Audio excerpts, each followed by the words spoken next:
Assalamualaikum warahmatullahi wabarakatuh. Perkenalkan, saya Rara Septiawan dengan NPM 201007012041. Di sini saya akan menjelaskan mengenai materi keempat, surveillance kesehatan masyarakat tentang pengumpulan data non-rutin.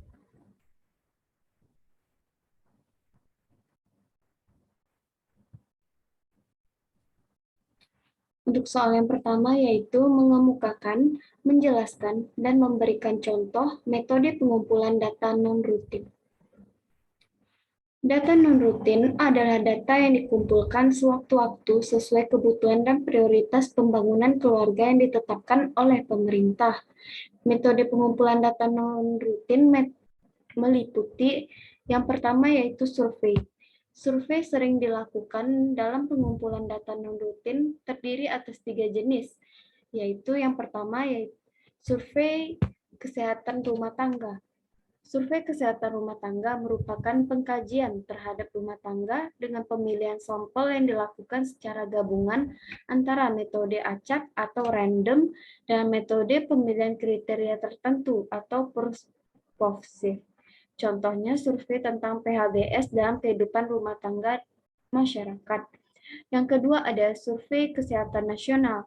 Survei kesehatan nasional atau Surkenas adalah penggabungan dari SKRT, yaitu adanya pengintegrasian secara terpusat dari SKRT dengan Susenas. Surkesnas diselenggarakan secara bertahap dan dalam siklus 3 tahunan. Surkesnas bertujuan untuk tersedianya data kesehatan berbasis masyarakat untuk kepentingan perencanaan, pemantauan, dan penilaian program pembangunan kesehatan. Contohnya, survei kesehatan nasional tentang penyakit HIV atau AIDS setiap tahun. Lalu yang ketiga ada survei pengguna pelayanan kesehatan.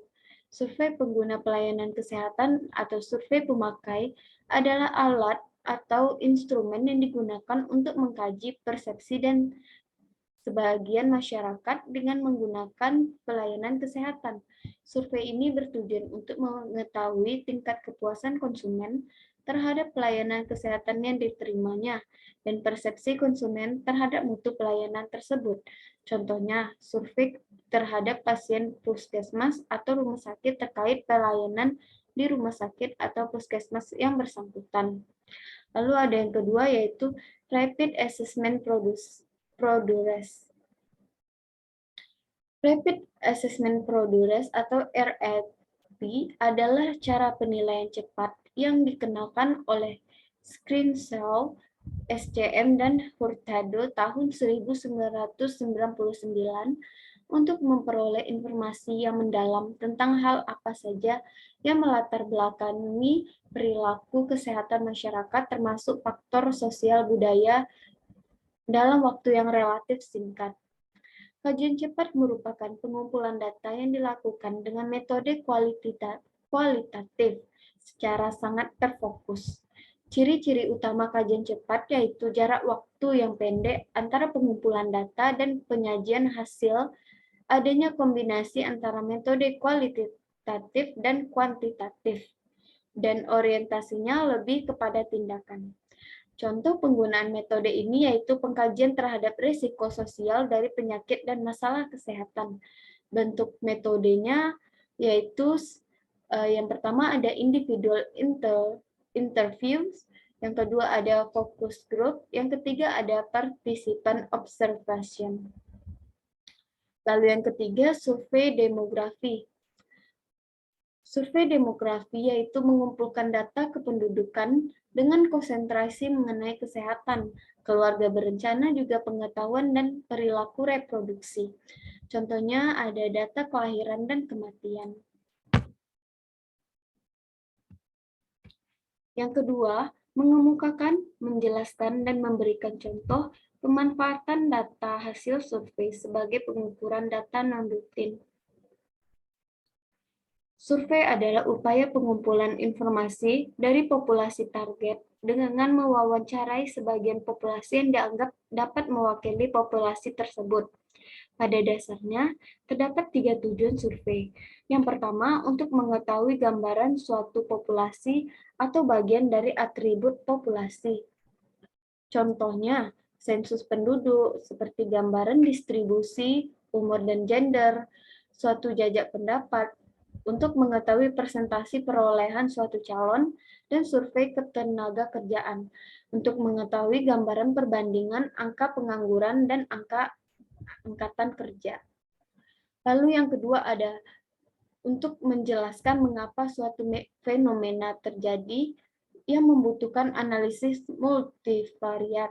Contohnya, jajak pendapat publik yang ingin mengetahui mengapa calon A lebih disukai dari calon lainnya. Lalu yang ketiga ada untuk menggali suatu fenomena. Dapat dilakukan dengan depth interview atau interview mendalam, atau focus group discussion atau diskusi dengan fokus kepada suatu masalah. Hasil eksplorasi research dapat dipakai sebagai awal dari riset yang lebih terarah. Contohnya, survei mengenai kematian ibu dan bayi di suatu wilayah. Lalu yang ketiga, mengemukakan, menjelaskan, dan memberikan contoh survei nasional yang dilakukan di Indonesia. Metode survei merupakan salah satu sumber data non-rutin, di mana survei merupakan pencatatan terhadap penduduk. Adapun beberapa sejarah mengenai survei yang ada di Indonesia, yaitu yang pertama sejak tahun 1992. Survei kesehatan dilaksanakan dengan Survei Ekonomi Nasional Secara Terpadu atau SUSENAS. Lalu pada tahun 1992 sampai 1995, mengumpulkan dan mortalitas melalui survei data morbiditas kesehatan rumah tangga atau SKRT, menggunakan subsampel core atau data pokok dan modul data sasaran SUSENAS. Lalu pada tahun 2001 sampai 2004, menggunakan subsampel modul SUSENAS, mengumpulkan dan morbiditas dan mortalitas yang menjadi fokus SKRT. Lalu dilakukan survei prevalensi TB sebagai studi tambahan. Dan pada tahun 2007 dilakukan Diskesdas oleh Litbangkes Kemenkes Republik Indonesia. Jumlah sampel menggambarkan kondisi kesehatan kabupaten atau kota, jumlah dan kerangka sampel yang digunakan adalah total sampel core SUSENAS. Contoh survei nasional yang ada di Indonesia. Yang pertama ada Survei Sosial Ekonomi Nasional atau SUSENAS. Survei Sosial Ekonomi Nasional atau SUSENAS merupakan pedoman pencacahan model perumahan dan kesehatan. Data sosial dan kependudukan yang dihasilkan BPS dikumpulkan melalui sensus penduduk, survei penduduk antar sensus, survei angkatan kerja nasional, dan survei ekonomi nasional. SUSENAS pertama kali dilaksanakan pada tahun 1963. Dalam 2 dekade terakhir, sampai dengan tahun 2010, SUSENAS dilakukan setiap tahun. Pengumpulan data SUSENAS dibagi menjadi core atau dilaksanakan tiap tahun, dan modul, 3 tahun sekali. Lalu yang kedua ada SDKI atau Survei Demokrasi Kesehatan Indonesia, yang merupakan salah satu survei yang dilaksanakan di Indonesia. Survei ini merupakan hasil kolaborasi antara Badan Pusat Statistik atau BPS, Badan Kependudukan dan Keluarga Berencana Nasional atau BKKBN, dan Kementerian Kesehatan yang dibantu oleh ICF atau Internasional melalui proyek DHS program yaitu US Agency of International Development. SDKI ini berfokus pada survei kependudukan dan kesehatan. Lalu yang ketiga ada Sukesnas, Survei Kesehatan Nasional, yang merupakan upaya memadukan berbagai survei nasional yang sudah menjadi sistem pengumpulan data, yang mengumpulkan data kesehatan dengan lingkup nasional untuk mendukung kebutuhan informasi kesehatan secara optimal. Langkah awal pengembangan Surkesnas adalah mengintegrasi survei-survei kesehatan yang ada di Indonesia, ialah seperti SKRT, SUSENAS, dan SDKI. Pengintegrasian ditekankan pada kolaborasi penggunaan rancangan sampling, pelatihan, kegiatan di lapangan, pengolahan data dan pemanfaatan data di antara institusi pengumpul data dan juga antara pemakai pada berbagai tingkat administrasi.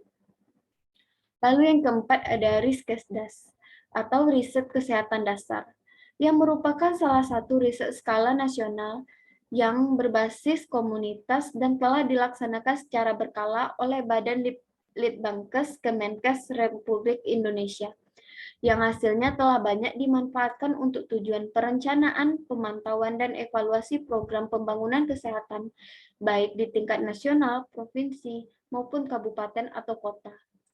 Pelaksanaannya secara berkala telah dilakukan pada tahun 2007, 2010, dan 2013.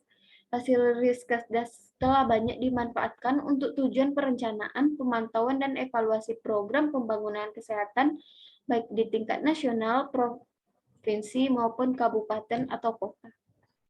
Lalu yang terakhir ada Risvaskes atau riset fasilitas kesehatan, yang merupakan riset yang bertujuan untuk memperoleh rekomendasi untuk perbaikan pelaksanaan jaminan kesehatan nasional atau JKN. Informasi yang tercakup dalam laporan meliputi tata kelola, pelayanan kesehatan, sistem informasi kesehatan, sumber daya manusia, obat, alat kesehatan, dan pembiayaan. Tujuannya yaitu untuk memperoleh rekomendasi kebijakan penguatan pencapaian pelayanan kesehatan semesta dan perbaikan pelayanan Jamskesmas yang baik. Baik, sekian hasil presentasi saya. Kurang lebihnya saya mohon maaf. Saya Yola Septiawan, pamit undur diri. Assalamualaikum warahmatullahi wabarakatuh.